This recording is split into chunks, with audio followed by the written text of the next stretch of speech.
don't get mad and start running, turning off this radio. I'm not advertising anything. If the mouthwash you're using is the wrong kind and takes sort of like sheep dip, why, you got to just keep right on using it. I haven't got any remedy for you, and I don't know what cigarette will drag in your Adam's apple unless you lay off apples. Mr. Owen D. Young and Mr. Gifford asked me to annoy on this program tonight. You just heard Mr. Gifford, a very fine, high-class man, the head of the American Telephone and Telegraph. In fact, he's the biggest hello man in the world. But what a job he's got. Mr. Hoover just told him, Gifford, I got a remarkable job for you. You are to feed the several million unemployment. With what, says Gifford? That's what makes the job remarkable. If you had something to do it with, it wouldn't be remarkable.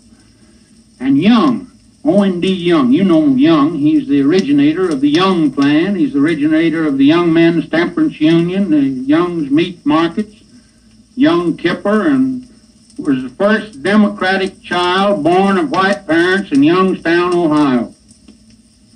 The Young Plan was that every nation over in Europe that owed each other should pay what they could. But somebody come along with an older plan than the Young Plan. In fact, it's the oldest plan there is. It was that nobody pay anybody anything. So that being such an improvement over Young's plan, why, it's the one Europe is working on now. That's why we ain't getting anything. Well, Mr. Young called me up and he said, well, I want you to appear on the program. I told him I was kind of particular about who I appeared with and who would be the other speaker. He said, well, would Mr. Hoover be all right? I told him I'd think it over. So I did. I looked everything up about Mr. Hoover and inquired and found that after discounting about two-thirds that the Democrats said about him, I found I had nothing much to lose by appearing with him. So I took the chance. So if we do all right here this evening, there's liable to be a new team on the radio, Hoover and Rogers. I told him not to get Mr. Coolidge in on it. He'd be selling some insurance. Mexico's president is about to resign, and Spain is his president. He's already resigned, and Chile's had about a crate of presidents lately, so that leaves Mr. Hoover, the dean of presidents. Mr. Hoover has done some splendid work for us lately. He rounded up the bankers and told them if they wanted to continue to get 8 and 10% from the yokels, they better start letting out some dough without the security of a right eye and 3 ribs. He told them to melt some frozen assets. A frozen asset is just a banker's mistake. Anyhow, he sent them home renewing notes. So now things are different. Everybody's holding their own. In fact, that's just what's the matter with the country. Everybody is holding their own and won't let it go. We used to be told that depression was just a state of mind, but starvation has changed that. Depression is a state of health. It's moved from the mind to the stomach.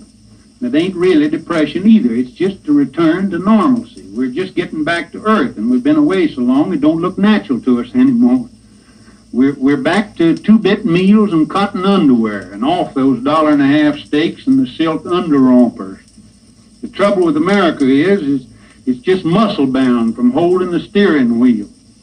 The only place we're callous from work is the bottom of our driving toe. Now, everybody has got a scheme to relieve unemployment. Now, there's just one way to do it, and that's for everybody to go to work. Where? Well, right where you are. Look around. You see a lot of things to do, weeds to be cut, fences to be fixed, lawns to be mowed, filling stations to be robbed, gangsters to be catered to. There's a million little odds and ends right under your very eye of every idle man that he can see every minute of the day. Of course, you won't get paid for it, but you won't get paid for not doing it. My theory is that it will keep him in practice in case something does show up. You can lay off working so long that you lose the habit. So keep practicing. So when work does come along, it won't be a novelty to you. You eat just as much loafing as you do working. In fact, more. You got more time. The trouble with us today is we are in such bad shape that it takes us all day to tell about it. We keep yawning and yapping for the good old days of 26, 27, and 28. Well, we just as well wake up, for those cuckoo times are not coming back anymore. How we all escaped the lunatic asylum during that time is more than we know now. We paid $1 down on everything under the sun that anybody had to sell. I had a 50-cent equity in every vacant lot in Los Angeles.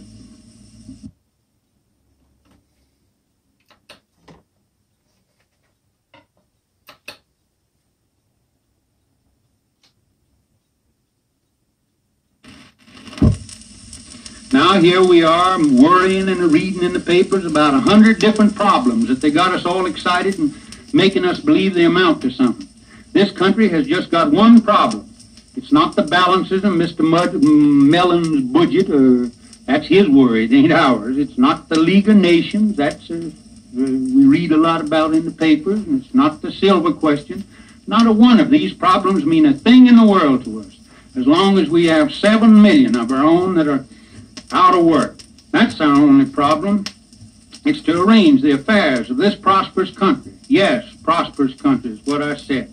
To arrange it so that a man that wants to work can get work and give him a more equal division of the wealth the country produces. Now, if our big men in the next year can't arrange that, well, we just ain't got any big men, that's all.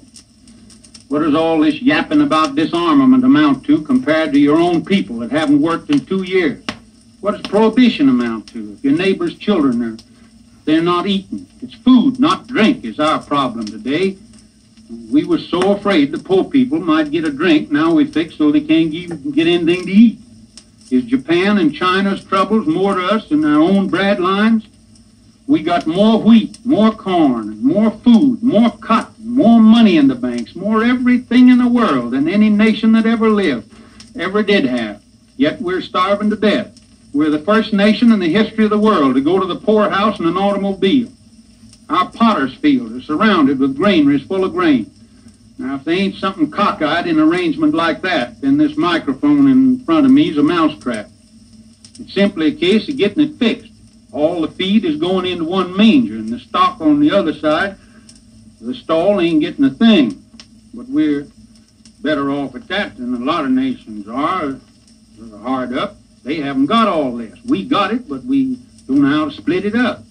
I guess we'll get it fixed, for everybody is aroused and thinking on it. We've been so busy in the last few years getting radios and bathtubs and facial creams and straight eights that we forgot to see if we had any bacon and beans. Now a miracle, it can't happen and everybody get work overnight. It's going to take time, so they must be fed and cared for, perhaps all winter. Every one of us that have got a thing today got it by the aid of the very people that are out of work now. There's not an unemployed man in this country that hasn't contributed to the wealth of every millionaire in America. The working classes didn't bring this on.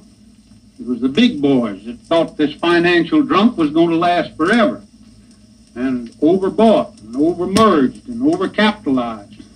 Now the people are not asking for any money, they're asking for a job. But as there is no jobs, why, the towns and the cities, they can't say that they haven't got the money. For the same amount of money is in the country as when these folks had their share. Somebody's got it. Now, last winter, we didn't realize the need was so great until it was practically over. But this winter, we got no excuse. It's been shown to us all summer. I've said for the last 2 years that things would pick up in 32. Why 32? Well, because that's an election year. And the Republicans always seem to see to it that things look good on election year. They give us 3 bad years and 1 good one, but the good one is always the voting year. Elections are always just a year too late for the Democrats. Now, don't wait for the government to feed these people. The taxpayer is feeding, he's feeding about 1/4 of the people who are not doing anything much for them already. I'll bet you that every town and every city in America comes through in this emergency. I've seen lots of audiences and been on lots of drives and heard lots of appeals, but I have yet to see one where the people knew the need and the cause was there that they didn't come through. Even Europe, who hates us and thinks we're arrogant and bad manners and everything else, but they'll tell you that we're liberal. Doggone it, our folks are liberal. I don't know anything about America being fundamentally sound and all that after-dinner hooey, but I do know that America is fundamentally generous. I want to thank Mr. Hoover. Well, I first want to thank Mr. Gifford, and then I want to thank Mr. Young, and then especially Mr. Hoover, for the honor of being allowed to appear on the same program with him. There's not an unemployed man in America tonight that is worried as much or taken this situation to heart as much as our president has. I know that he would rather see the problem of unemployment solved than all the other problems that are before him today put together. He's had a long, tough, hard pull, and many a bad break. And for every town and every city to get right out and raise their fund would make him mighty happy. And happiness, well, it hasn't been a diet with our president. And he's a very human man. I thank you. Good night. This recording was made by courtesy of the RCA Victor Company, Incorporated, Camden, New Jersey.